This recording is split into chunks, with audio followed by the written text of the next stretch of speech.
The lawyer walked back to his table. "Now, please look at these two young people here in this court," he said to the jury. "They brought heroin into this country. The airport police are going to tell you about it. Please listen carefully. It's not a long story. And remember, the law is death." The police lawyer sat down, and an airport policeman went to the front of the courtroom. Anna felt ill. She looked at Sarah. Sarah was white-faced and very afraid. Anna closed her eyes. Sarah, she thought. Oh, Sarah. The police lawyer stood up again. "Please tell the court about Sarah Harland and Hassan," he said to the airport policeman. "Yes, sir," said the policeman. "I found 2 tubes of toothpaste in the girl's bag and 1 tube in the young man's bag. All 3 tubes had heroin in them." "Thank you."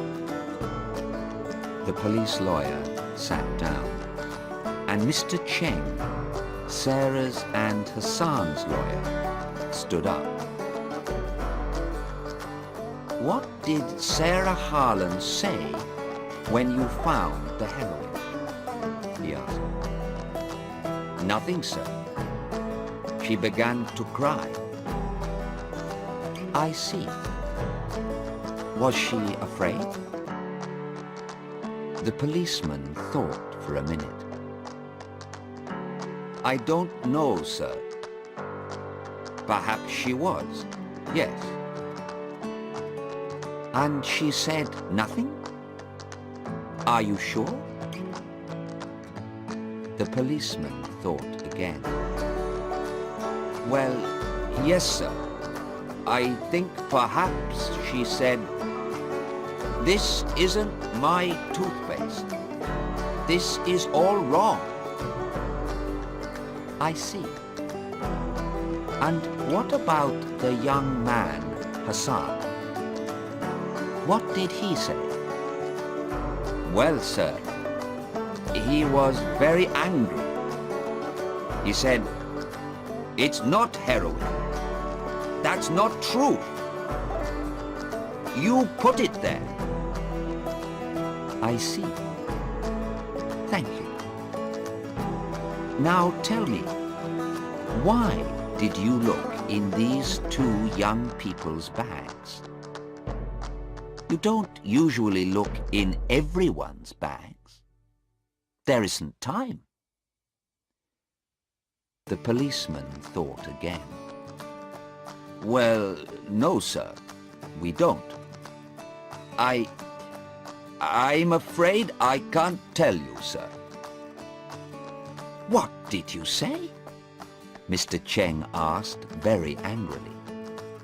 "Of course you can tell me. This is a court of law." He looked at the judge. "This is a very important question. We need an answer." The judge looked at the airport policeman. "I'm sorry," he said. "Please answer the question. The court needs to know the answer." "Yes, sir. Well, you see, there was a telephone call. Someone telephoned me before the plane arrived. The telephone caller said, 'There's some heroin on the plane. A young man and a young woman are carrying it.'" "I see," Mr. Cheng said. He smiled. That's very interesting. And who made this telephone call? I don't know, the policeman said. It was a man, and he talked in English. I don't know his name. Suddenly, Anna heard a noise. She looked behind her at the door of the courtroom. A tall young man came into the back of the room. Anna knew him at once. It was Stephen, Sarah's old boyfriend. A policeman took him to a chair near Anna. He saw Anna, and for a second he looked afraid. But then he smiled and sat down next to her. "Mrs. Harland," he said quietly, "it's good to see you. When did you arrive?" "Yesterday," she said. "Why are you late?" "I couldn't find the court," he answered. He looked very unhappy. "Tell me how to help," he said. "I want to help Sarah, but what can I do? I was on the plane too, but I couldn't help her. I don't want her to die." "Stay with me, young man," Anna said quietly. "We can help her. I'm sure we can." Later that morning, Sarah went to the front of the courtroom. Her face was very white, and her eyes were red with crying. Her lawyer, Mr. Cheng, began to ask her questions. "Now, Miss Han, why did you come to this country?" he asked quietly, and smiled at her. "Because I like going to different countries. I want to meet new people." "And why were you with this young man?" "Because..." Sarah stopped and looked down at her feet. Nobody could see her face. She began again, very quietly, but nobody could hear her. "I'm sorry, we can't hear you. Can you say that again, please?" Sarah looked up. She looked quickly at her mother, and then at Hassan. "Because I love him." Anna felt old and tired. She looked at the tall young man with the beautiful dark eyes. It was his heroin, she thought. I'm sure it was. He buys and sells heroin, and he put it in my daughter's bag. And now she says she loves him. Stephen sat next to her. He did not move, and he watched Sarah all the time. But she did not look at him. Mr. Cheng waited a minute, and then he questioned Sarah again. "Did you know about the heroin in those tubes of toothpaste?" he asked. "No," Sarah said quickly. "Of course I didn't." "And what about Hassan? Did he know about the heroin? Please think about your answer." No, I'm sure he didn't know. It wasn't our heroin. Sarah's blue eyes were angry.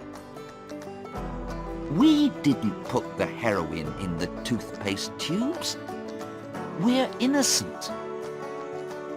Thank you, Miss Harlan, Mr. Cheng said quietly, and sat down.